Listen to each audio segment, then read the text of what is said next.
जुड़ते रावण कैलाश पर्वत पर भगवान शंकर करने के लिए अनेकों प्रकार से तप करते हैं, योग करते हैं।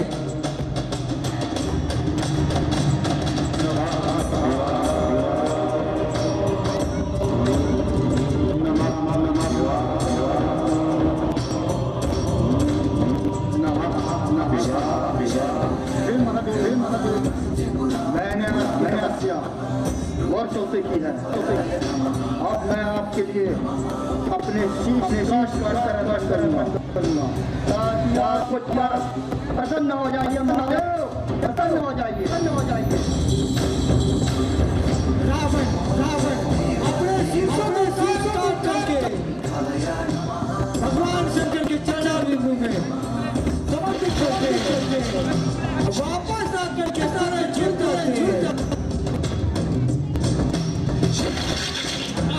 अपने सरसों काट करके भगवान शंकर के चरणारविंदों में भेंट करते हैं। राम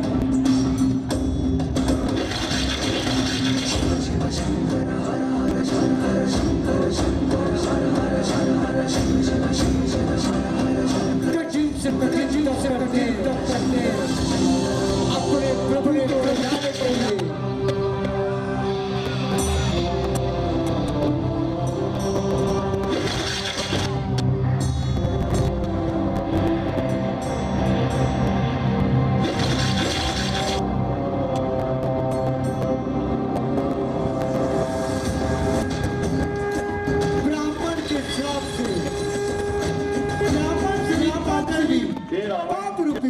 मैं तुम्हारे तप से अति प्रसन्न हुआ।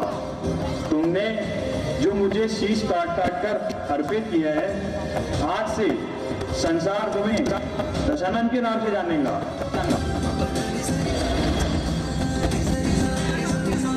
ये लो चंद्रहार।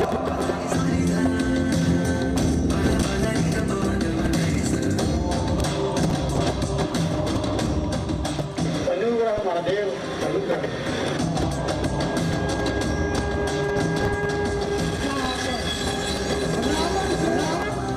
भगवान शंकर ने वरदान दिया।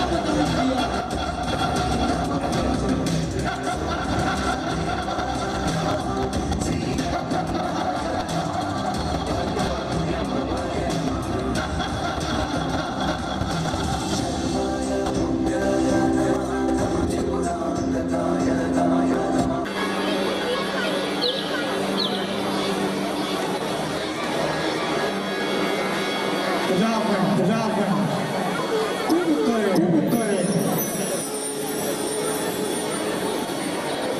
और विभीषण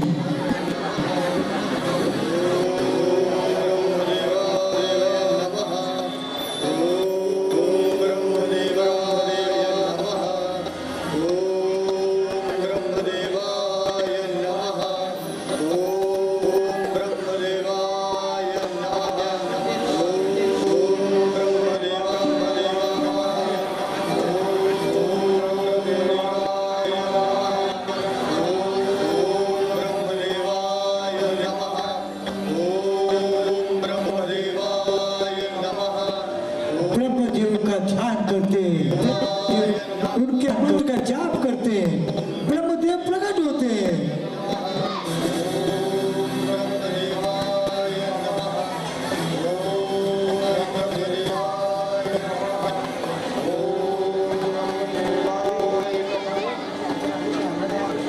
हे भक्त, आंखें खोलो। प्रणाम ब्रह्मदेव। रावण ने ब्रह्मदेव के चरणारविंद को प्रणाम किया। आयुष्मान भव भक्त। हे भक्त लंकेश, हम तुम्हारी तपस्या से अति प्रसन्न हैं। मांगो, क्या वरदान चाहते हो? हे ब्रह्मदेव, अगर आप मुझे वरदान देना चाहते हैं और आप मेरी तपस्या से प्रसन्न हैं तो ब्रह्मदेव मुझे अमर होने का वरदान दीजिए, अमर होने का।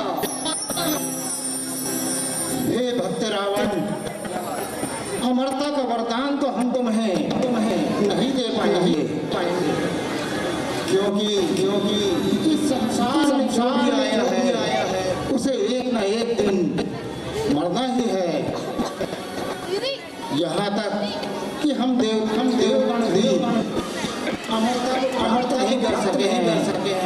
इसलिए तुम अमृतत्व के स्थान पर और कोई वर मांग लो। रावण विचार कर कौन सा वर मांगूं जिसमें यश पड़े। हे ब्रह्मदेव, तो आप मुझे वर दीजिए कि मुझे मनुष्य और वानर ये दो के सिवा कोई न मार सके। तथास्तु। रावण धन्य हुआ ब्रह्मदेव, मैं धन्य हुआ। रावण चल करके बोला छोड़कर किसी के बारे ना मारूं। ये वर दीजिए क्योंकि तो मैं बिना ही के समर्थ। रावण की भूमिका पहली बार इस मंच पर आदरणीय श्री जितेंद्र जी ब्रह्मदेव की सुंदर भूमिका आप देख रहे हैं। आदरणीय नामदेव जी। रावण ने कहा ब्रह्मदेव से हे ब्रह्मदेव, अब मुझे आज्ञा दीजिए।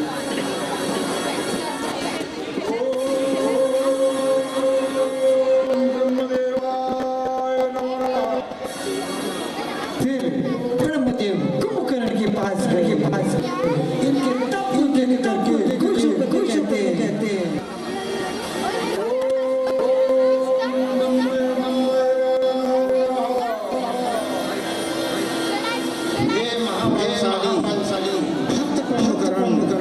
हम तुम्हारी तपस्या से प्रसन्न है। मांगो।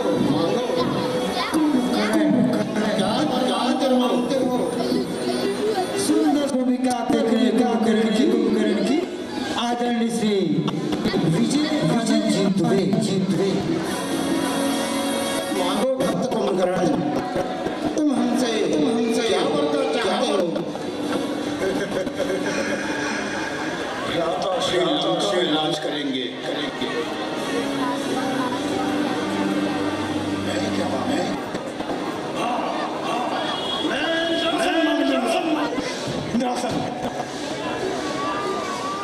विचार करता है मैं कुंभकर्ण कि मैं ऐसा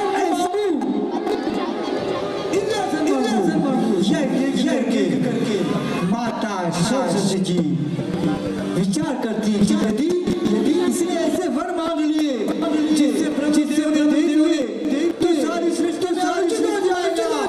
यह राक्षस अपार वाला है। सारी सृष्टि हो जाएगी। सरस्वती आती है और कुंभकर्ण की मति फेंक के चली जाती है।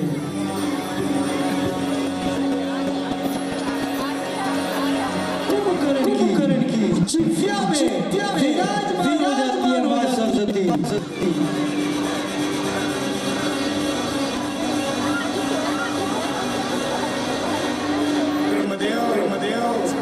अगर आप मेरी तपस्या से प्रसन्न हैं तो मुझे निद्रासन दीजिए।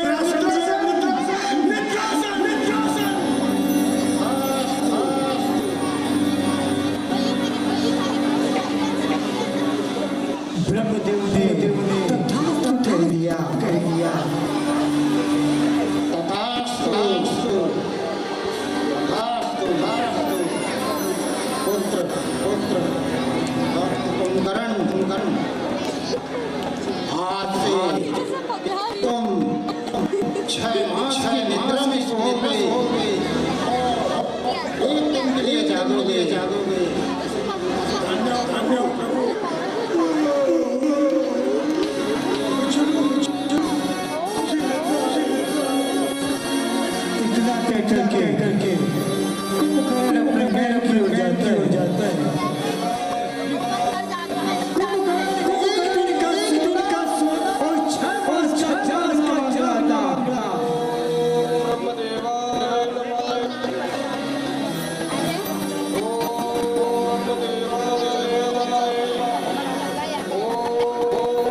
जाते ब्रह्मदेव ने कहा कुंभकर्ण से कि जब तुम्हें कोई असमय जगाएगा तब जान लेना कि तुम्हारी मृत्यु निकट आ गई। फिर ब्रह्मदेव विभीषण जी के पास पहुंचते हैं।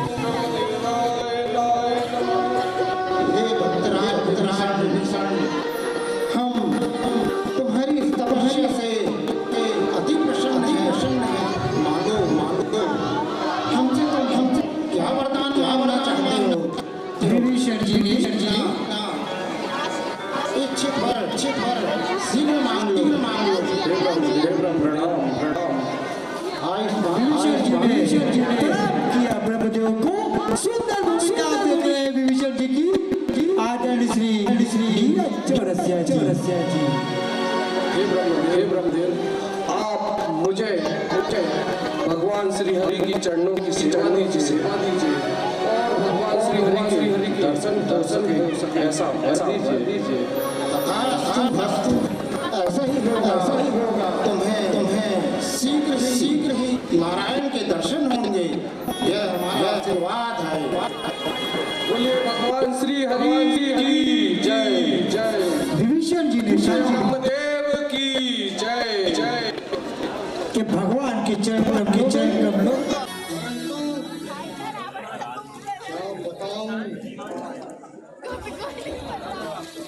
सोच रहा हूँ कि पहले पाताल में बलि को भी हराऊं। फिर एक वानर का भी नाम सुना है जिसे बाली कहते हैं, उसे भी परास्त करूंगा। हर वो योद्धा जो मेरे आगे मेरे ही समान वीर हो, उसे परास्त करूं। तभी तो दिग्विजय यात्रा पर हो जाएगी मेरी संपूर्ण। क्या कहते हैं आप?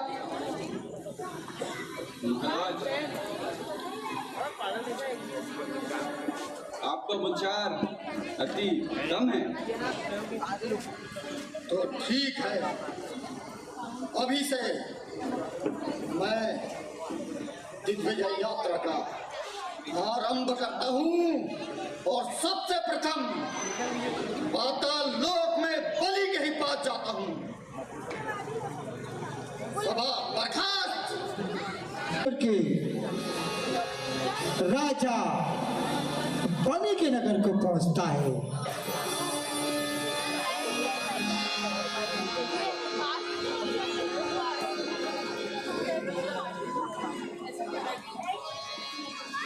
सप्तद्वीप, नवखंड, आकाश, पाताल पृथ्वी नीचे को धसकने लगी, सब कांपने लगे। यहाँ तक कि समुद्र के मन में भी घबराहट होने लगी।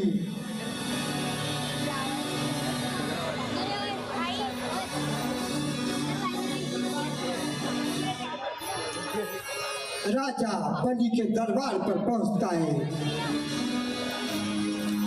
रावण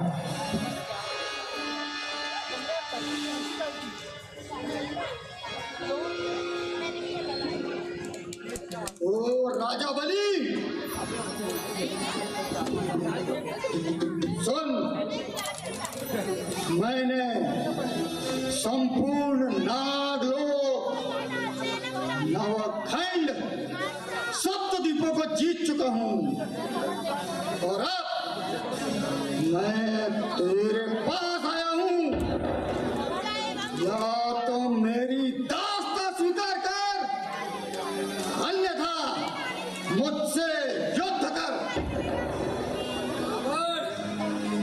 तू अपने अहंकार में नाटक भूल गया कि राजा वाली को जीतने बताल लोग आ गया।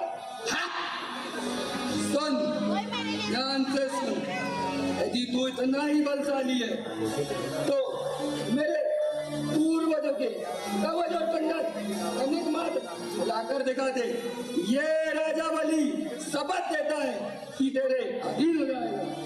अच्छा, तो ठीक है, तैयार हो जा मेरे दास बनने को। राजा बलि ने कहा कि पहले हमारे पितामह के आभूषणों को तो उठा लो। यह सुनकर के रावण ने बलपूर्वक उठाना चाहता है, परंतु समर्थ नहीं हुआ।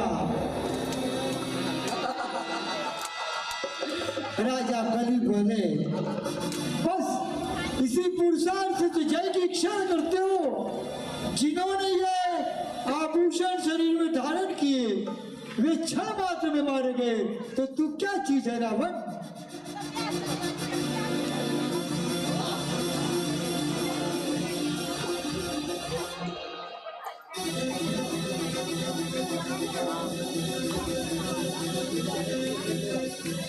क्या हुआ रावण?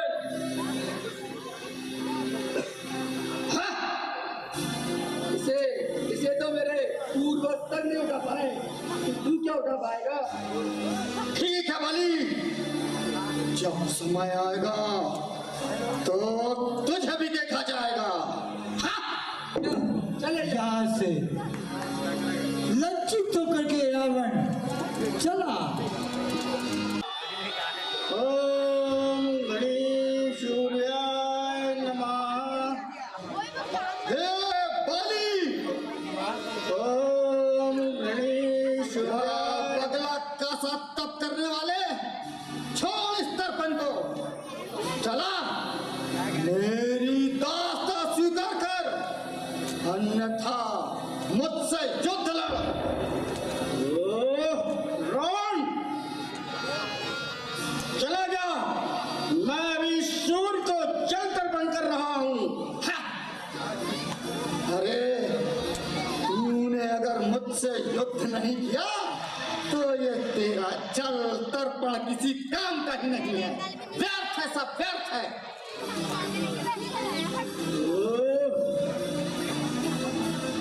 ओ ठीक बाली, सुनता ही नहीं मेरी बाणी। जल तर्पण करता ही जा रहा है।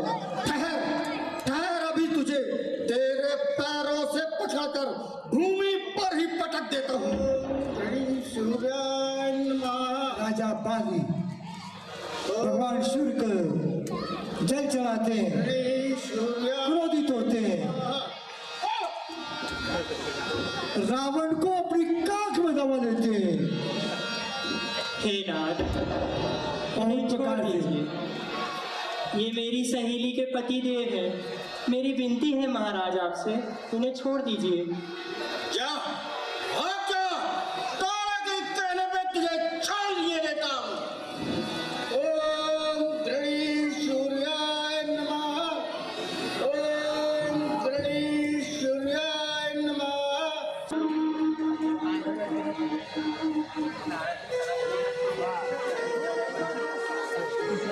क्या बात है आज आपके मुखमंडल पे यूं मलिनता सी क्यों छाई हुई है? नाना श्री,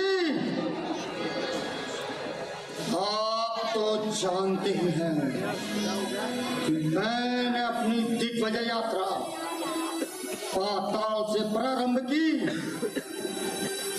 उस बलि ने कवच कुंडल तिल मात्र भी नहीं हिला पाया। फिर उस मरकट बाली के पास में गया तो उसने मुझे अपने तर्पण करते करते 6 मास कांख में रखा। कैसे कैसे मैं दिग्विजय यात्रा पूर्ण करूं और राक्षस वंश का प्रगति में विश्वास करूं। महाराज, मैं आपका नानाश्री होने के साथ साथ आपका महामंत्री भी हूँ, इसलिए मैं आपको एक सलाह देना चाहता हूँ। क्यों नहीं नानाश्री? महाराज, जिस प्रकार एक वीर पुरुष के पैर काट दिए जाए तो वह अपने हाथों से युद्ध कर सकता है, उसके हाथ काट दिए जाएं तो वह अपने मुख से युद्ध कर सकता है, किंतु उसका शीश ही काट दिया जाए तो वह मृत्यु हो जाएगा। ठीक उसी प्रकार सर्वप्रथम आप स्वर्ग में आक्रमण कीजिए। स्वर्ग विजय पाते ही सारा ब्रह्मांड आपके चरणों में आ जाएगा। वाह, मैं तो भूल ही गया था नाना श्री कि आप मेरे मंत्री भी हैं और अच्छे सलाहकार भी। ठीक कही बात आपने।